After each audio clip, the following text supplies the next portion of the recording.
When I first moved into this house, it felt like a dream come true.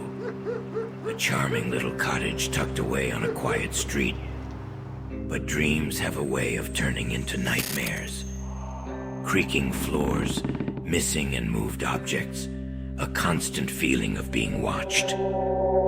Is my home haunted? Am I going crazy? Or was it something much worse? Hope you enjoy today's story. It's called Noises in the Night. Are you scared?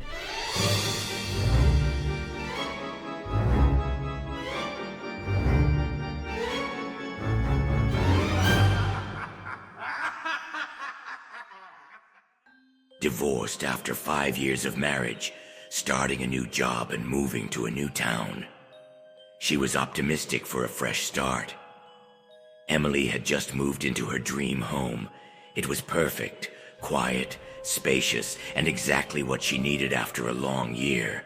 But within days, things started to feel off. At first it was small things. Dishes appeared to go missing only to turn up later. A box of crackers left open on the counter. Emily thought she was just forgetful. She had been having trouble sleeping since the move. But then, the noises started.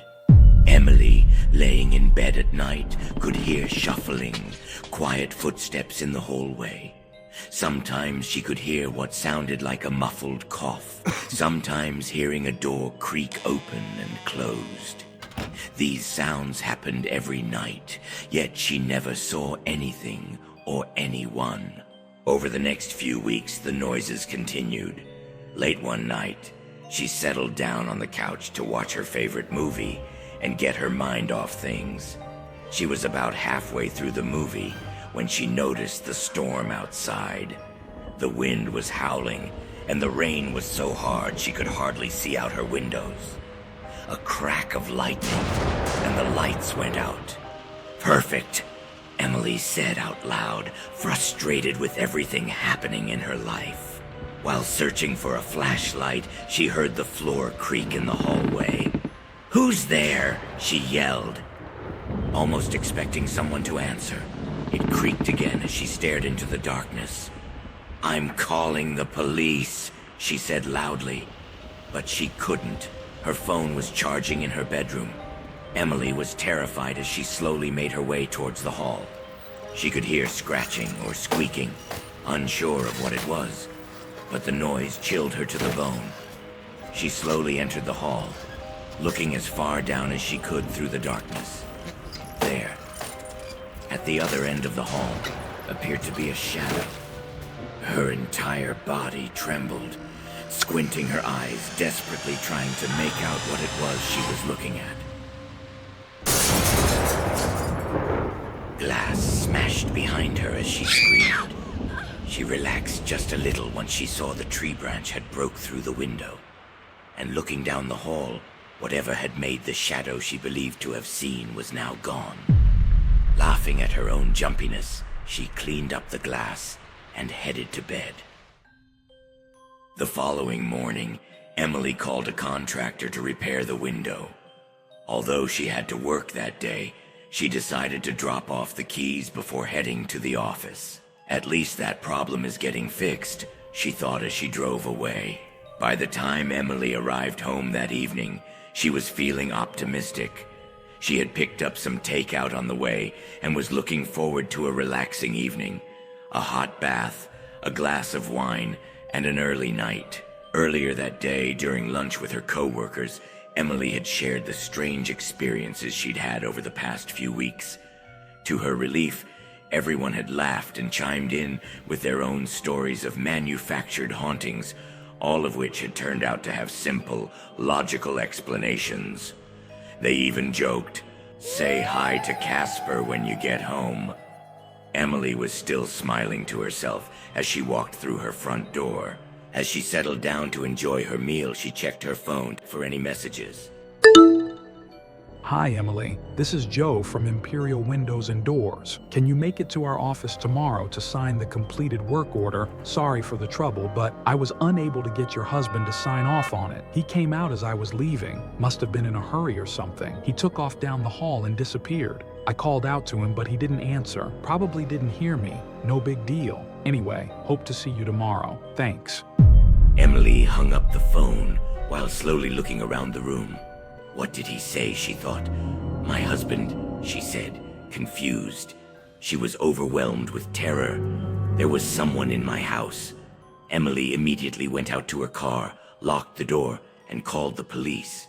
Trying her best not to sound crazy, they did a thorough search of the home and found nothing. No signs of forced entry, theft, or evidence that anyone had been there. They contacted Joe for a statement. Joe, learning she lived alone, he began questioning if his mind was playing tricks as well. He explained, I thought I saw a man. I just caught a quick glimpse of what appeared to be a person walk out, then immediately turn back and head down the hall. It happened so fast, I couldn't even give a description. Hell, I guess it could have been shadows from that tree outside. Joe apologized if he caused panic over nothing. They recommended Emily install a couple of cameras. Maybe that would bring her some comfort. Other than that, they assured her the house was completely safe to return. Although she felt better, they searched her home. The fact Joe had experienced the same mind tricks she was having still gave her shivers. That night was spent in a restless sleep. She couldn't get Joe's message out of her head, and morning couldn't seem to arrive fast enough. When her alarm finally sounded, Emily immediately called the security company to have cameras installed. Having the ability to see everywhere in her apartment from her phone did seem to relieve her anxiety. Unfortunately for Emily, that feeling of relief was to be short-lived. As nightfall came, Emily sat back in her bed reading a book, her phone charging on the dresser. She could hear thunder in the distance as another storm seemed to be coming her way. She immediately thought back to the tree branch smashing her window during the last storm. Emily reluctantly got up and grabbed her phone. I better double-check that all the windows and doors are locked, she thought, still feeling unease from all that's happened. With the storm on top of that, she knew it was going to be another sleepless night. It didn't take long. Windows locked, doors locked, and cameras up and running. She headed to the kitchen to grab a snack to nibble on as she read. She set her phone on the counter and looked in the fridge. Snack in hand, Emily headed back to her room, once again settling in with her book. Emily read for about half an hour. The storm outside was a little distracting. She was tired anyway. The last few days had worn her out. Emily got into bed and, surprisingly, quickly fell asleep. She was woken not long after by a loud crack of thunder. Startled, she reached for her phone to check the time. It wasn't there. Deep in thought of where she left it, she heard a muffled cough and the faint ding of her phone. The kitchen. I left it in the kitchen.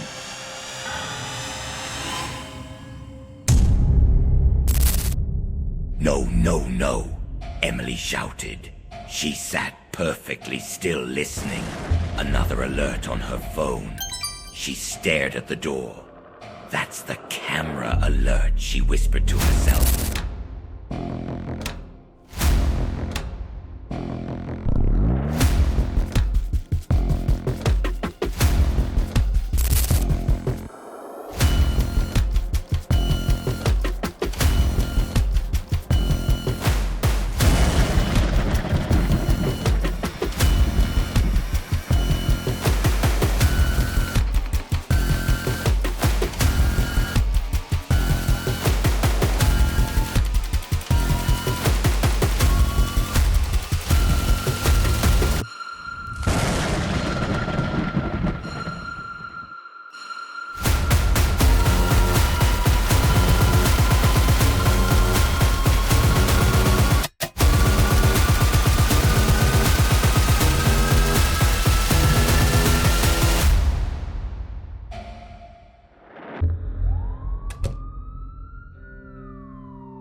watching. Did the end surprise you?